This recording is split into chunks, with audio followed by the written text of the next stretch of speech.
All right, let's dive right into this explainer. Today, we're doing something a little different. We're stepping way back across the centuries to reconstruct the sensory, physical realities of growing up in ancient Rome. We so often study this empire through its conquering legions or its monumental marble architecture. But today, we're going to reconstruct an entire human world through the everyday experiences of ordinary children, exploring how their very existence was shaped by the simple objects they held in their hands. Imagine for a second standing in a congested, labyrinthine urban center of the Roman Empire. The streets are literally deafening, the air is thick with wood smoke and waste, and the threat of disease is just omnipresent. In this environment, where infant mortality could actually exceed 80% in that first year of life, a child's earliest days were defined by extreme precariousness. So you have to wonder, how did a parent protect a vulnerable infant in a world where survival was the exception, not the rule? Well, let's explore that in Section 1, A Precarious Beginning, the Dies Lustricus. Because of this intense physical fragility we just talked about, a newborn wasn't actually considered fully human right at birth. I know that sounds harsh to us today, but their humanity and their place in the family had to be gradually, ritually acquired. This was achieved through the Dies Lustricus, a deeply vital naming and purification ceremony. Held on the 8th day of life for girls and the 9th for boys, this was the profound moment an infant was officially accepted into the father's household. And this brings us to a really crucial point. Romans absolutely did not view childhood as some sanctuary of carefree innocence like we generally do today. Instead, they highly valued the ideal of the senex puer, literally the old man boy. Children were praised by adults for displaying gravity, sobriety, and a mature restraint. Childhood wasn't a time of leisure. It was a highly structured, incredibly strict preparation for civic, domestic, and military duty. Let's move on to Section 2, Armor for Infants, Magic and Survival. Now, in a world completely lacking modern medicine, a parent's very first line of defense wasn't just ideological, it was, quite literally, magical. During that naming ceremony, freeborn infants were armed with apotropic amulets to ward off the evil eye and harmful spirits. Boys received the bulla, which was a golden or leather pouch symbolizing the sun, while girls were given the lunula, a crescent moon pendant offering nocturnal lunar protection. Think about the crepundia, for example. These were jingling charm chains strung with all sorts of things: miniature axes, swords, half moons, and little bells. They were intensely sensory objects. Imagine the constant metallic rattling as a toddler walked around. It functions simultaneously as an entertaining toy for the child and a spiritual defense system designed to frighten away malicious, unseen entities. But these crepundia served multiple, really practical layers of purpose. Sure, the smooth stones or pieces of amber helped soothe teething pain, and that rhythmic noise warded off danger. But tragically, in a society where desperate families frequently abandoned or exposed their newborns, these personalized charms, which were often inscribed with the parents' names, acted as vital identification tags. They held out this desperate, lingering hope for future recognition. Which brings us to Section 3, the economics of play, stratification in the nursery. As children actually survived infancy, the objects they held in their hands began to forcefully mirror the deep, rigid class divisions of the empire.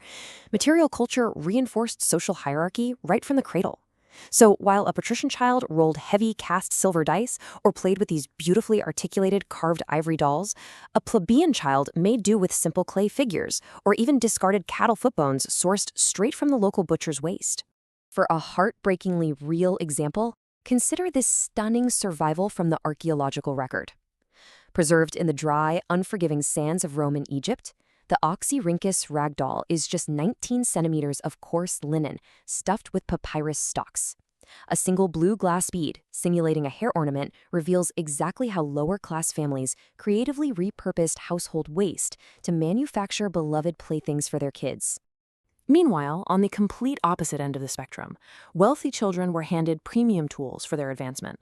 A patrician boy might practice his letters on a beautiful boxwood wax tablet fitted with expensive ivory hinges. For the elite, play seamlessly merged into formal education, carefully preparing them from a very tender age for a lifetime of civic administration, literature, and imperial scholarship. Let's move into Section 4, Forging Men and Matrons, Gendered Play. This is a really fascinating contrast to how we view toys today. Unlike modern baby dolls that kind of encourage a child to act as a nurturing mother, Roman dolls, or pupae, rarely depicted infants. They were modeled as mature, sexually developed adult women, sometimes even sporting the intricate, trendy hairstyles of the Roman empress. They were three-dimensional models of the ideal adult body, explicitly conditioning young girls for their inescapable societal destiny of marriage and reproduction. On the flip side, boys were thrust right out into the public streets. They played with atrocious, these heavy rolling hoops fitted with jingling bells to warn pedestrians in the crowded, echoing forums. They engaged in intense strategy games and mock battles. Their play was active, it was visible, and highly competitive. It was specifically designed to cultivate the physical stamina, spatial awareness, and cognitive dominance demanded by the massive Roman military apparatus. And that takes us to Section 5, the end of childhood, ritual transgressions. Because Roman childhood was such a strictly defined legal and social phase, exiting it required a profound, highly ritualized rupture. Coming of age meant formally surrendering the protective armor of childhood back to the gods.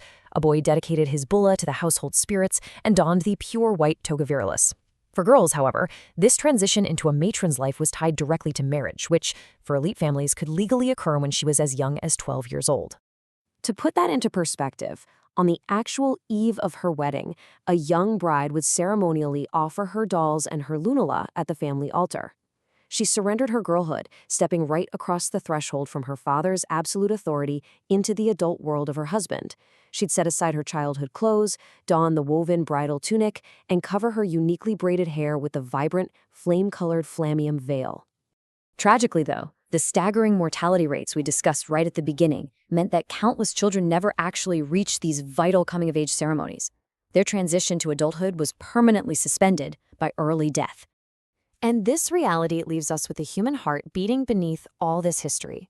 Unearthing these pristine, beautifully articulated ivory dolls alongside the remains of young girls, like the famous 8-year-old mummy of Grotto Rosa, it reminds us that beneath all the rigid societal structures, the strict legal definitions, and the Stoic philosophy, were ordinary parents experiencing absolutely devastating grief.